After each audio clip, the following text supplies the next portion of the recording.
Hello and welcome back to my channel. Today I am gonna do a book haul. So once again, welcome back to my channel, or welcome if you are new here. I'm so glad you decided to click on this video. If you don't follow me on Instagram, then you wouldn't know this, but I have posted a no buy July for the past few years. I put together some graphics to post on Instagram with like different prompts, and it's fun. I should have shared it over here at the beginning of the month, but I didn't.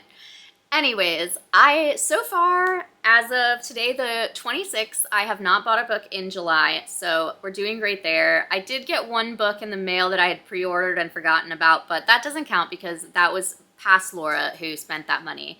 So I am feeling awesome about the fact that I didn't buy any books in July. I mean, we still have 5 days left, but I'm feeling good about not doing that. However, I still managed to acquire far more books than I needed, but I'm excited and I'm so grateful. These were all sent to me by the publishers or PR companies. So I just wanted to share some of them, upcoming releases.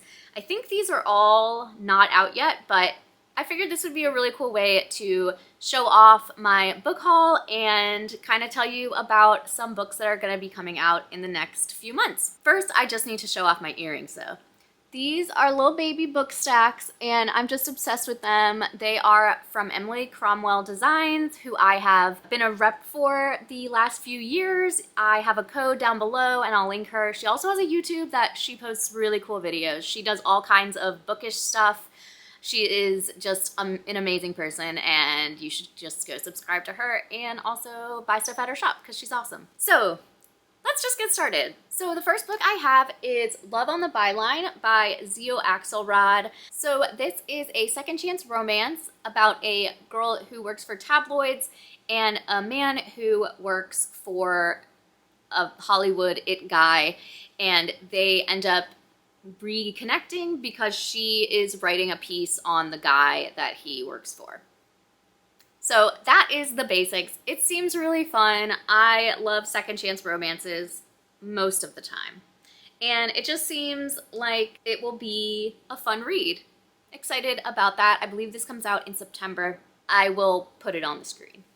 Next is Hemlock Island by Kelly Armstrong. This also comes out in September. This is a horror novel that I am super excited about.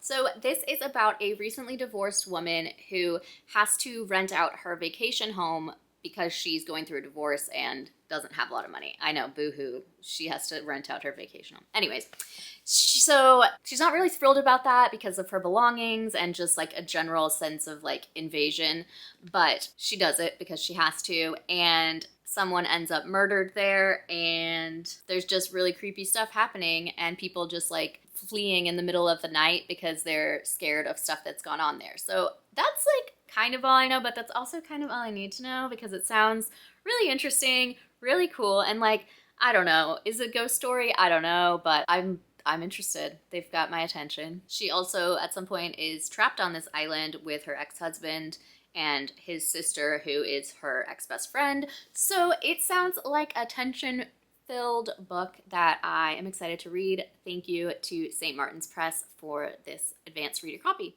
All right, so the next book is Creep by Miriam Gerba. This seems weird as hell. So I don't know much about this. This was sent to me by Avid Reader Press, so thank you to them. But this book just seems holy god weird. I have only read like the first few pages and it just seems bizarre. It's sort of like a memoir, but also kind of a sociology of creeps and creep culture, whatever that means. Kind of just like weird, toxic people doing weird things, and just like, I think it's nonfiction. I've honestly not been able to get a ton out of the back of this. I'm not positive if I'm going to end up actually reading this because it just seems a little too out there for me. But if you've read anything else by this author, I know this is not her first book, so if you've read anything else and you liked it and think I should give this one a shot, let me know because this just right now seems a little out of my comfort zone and just a little strange for me. So this next one, also from Avid Reader Press, seems really unique and I'm interested in it. I don't know if it's exactly up my alley, but that is One Woman Show by Christine Coulson. So this is written by a woman who used to work at the Metropolitan Museum of Art in New York City, and she was a writer, and like the last thing she did before she ended her tenure there was writing the little, what are they called? Wall labels for the British galleries. So, you know, we've all been to museums and seen what they say. So this whole book is written like a museum label, and it's like following this woman's life, this like socialite, I believe. And so it just seems super interesting and like very creative. So for example, the first page, One Woman Show opening October 17th, 2023. This exhibition is made possible by gin, taffeta, and stock dividends. Additional support has been provided by quiet fortitude and a sly necessary wit. And then the first page, Masterpiece, aged 5, 1911. Caroline Margaret Brooks Whitaker, known as Kitty, born 1906. Collection of Martha and Harrison Whitaker, known as Minty and Wit. With arms folded in deliberate contrapposto. I don't know how to say that word. Contrapposto. Minty and Wit Whitaker observe their daughter Kitty positioned in a strip of expensive morning sunlight. The 5-year-old knows she is being watched and adjusts herself to advantage. Her glaze glows, enhanced flawlessly by her subtle sculptural design. She's all fireworks, this golden child, a delirious display of Bernini verve and unrivaled wasp artistry.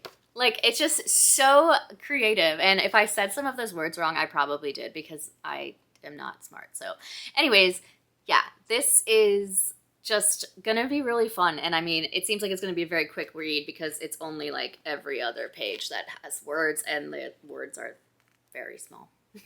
I'm like the amount of words. Anyways, it doesn't matter. So that's cool. And that comes out October 17th.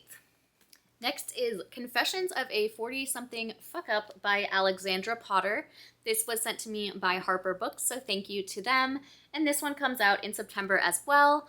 So this seems really fun and just kind of sweet. It follows a woman who lives in California, and her business and her fiance both fail at the same time, if that makes sense. Her business fails and her fiance leaves her right at the same time. So she ends up going back home to England, where she's from, and gets a job writing obituaries, where she becomes friends with this old woman named Cricket, I think. And they kind of just bond, and she kind of comes back to herself because she's realizing that, yes, she went to California and life changed, but coming back, all of her old friends have moved on without her because she wasn't there. So it just seems really sweet, and I love books about like generation gap friendships, so this seems like it'll be a good time. Next is One Puzzling Afternoon by Emily Critchley. This was sent to me by Sourcebooks Landmark, so thank you to them for the copy. I actually already read this. So this follows a woman with dementia who has like a vision of a friend of hers from when she was a child who went missing and was never found.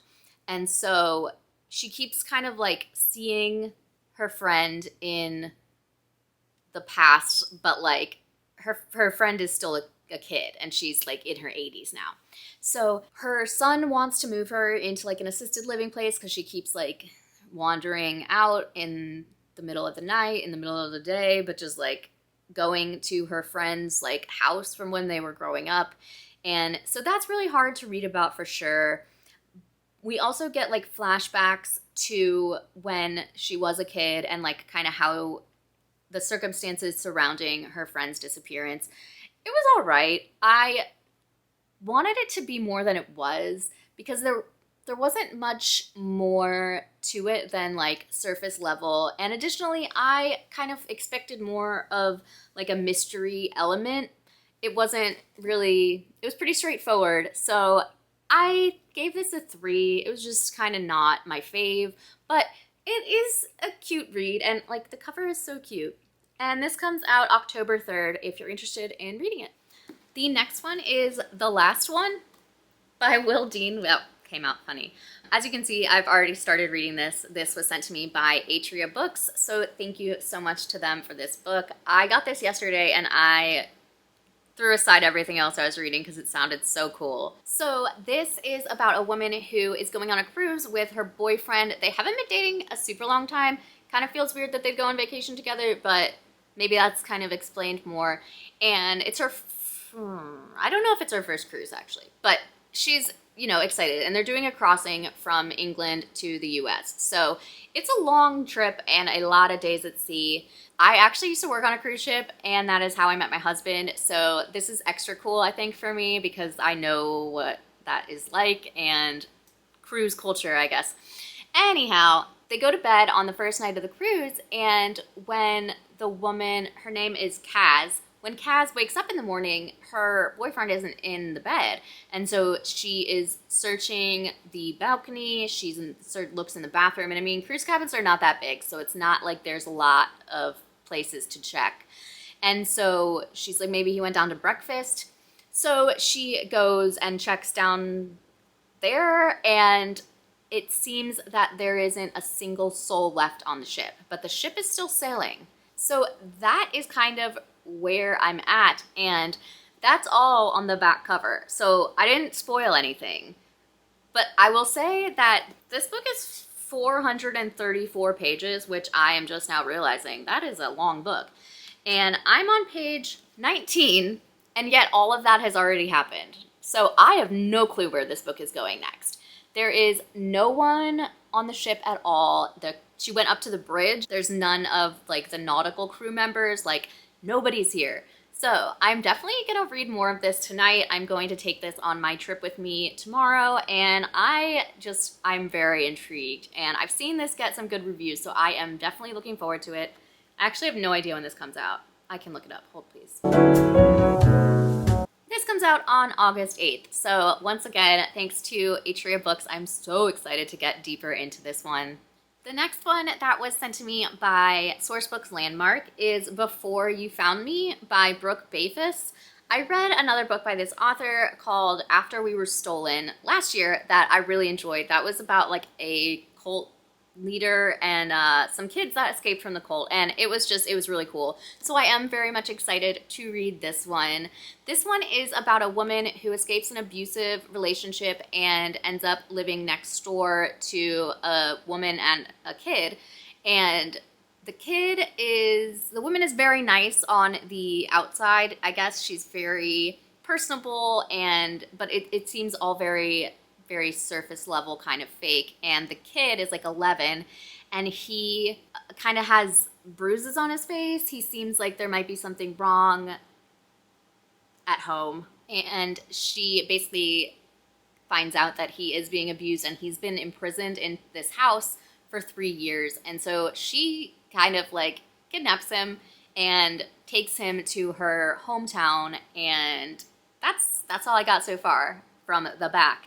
It seems cool, and it seems really interesting that she ends up stealing him from his mother, but even though that's like much better for him, I don't know. This definitely seems like one that would kind of get into your head about like what's right and what's wrong, and is what's right and wrong always what's legal. So that is gonna be a fun read. Thank you again to Sourcebooks Landmark for this book.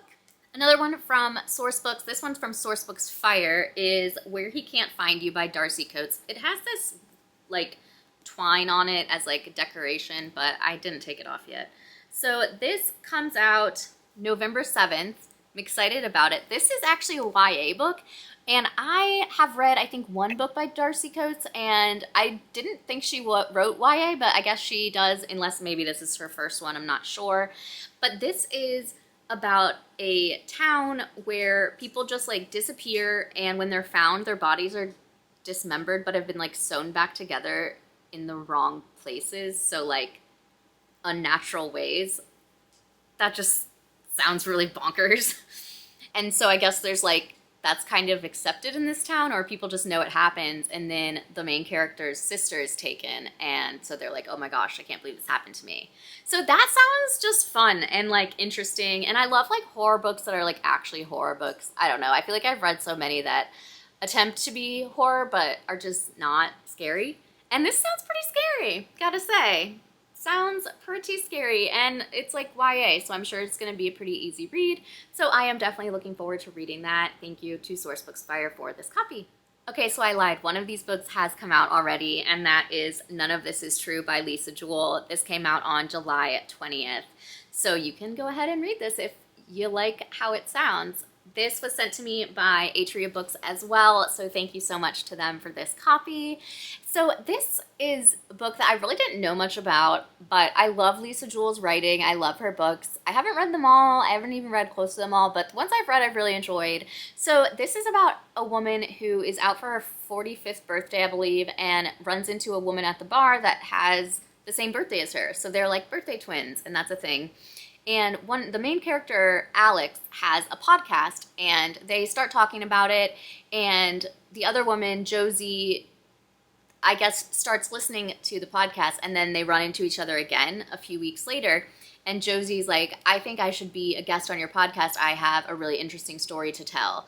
And that's kind of all I know, and I feel like that's a good place to kind of like stop learning about it before I keep reading like reviews or honestly even the synopsis. There is more than just that, but I'm sure like there's secrets that will be revealed. There's all kinds of stuff like that, and so I'm looking forward to this. If nothing else, Lisa Jewell is a really good writer, and so even if I don't end up liking the plot, I guess, I will enjoy the writing, but this has gotten really good reviews. I think a lot better reviews than her last few, so I am looking forward to it, and I think I'm really going to enjoy it. And the last book is Please Unsubscribe, Thanks: How to Take Back Our Time, Attention, and Purpose in a World Designed to Bury Us in Bullshit by Julio Vincent Gambudo. So I don't really know much about this book at all. It's a nonfiction, clearly. This was sent to me by Avid Reader Press, so thank you to them for this book.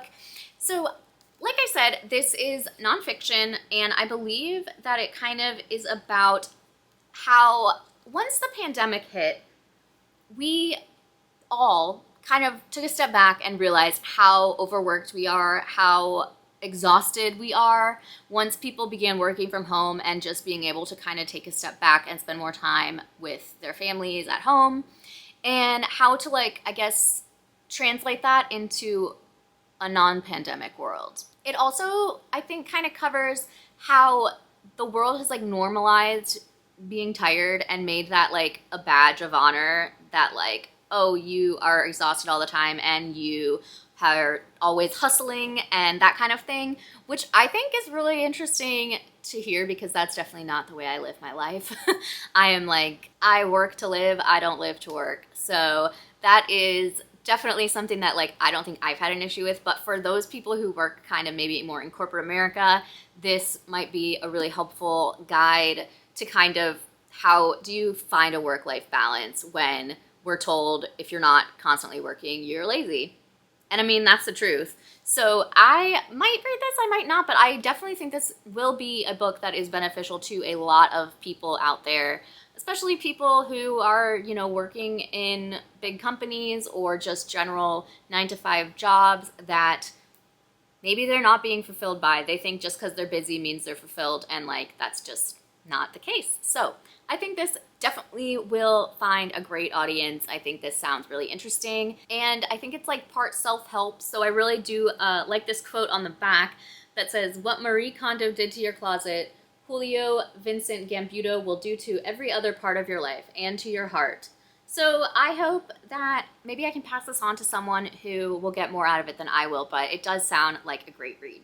And this one comes out on August 8th. So there you have it. Those are my recently acquired but not purchased books.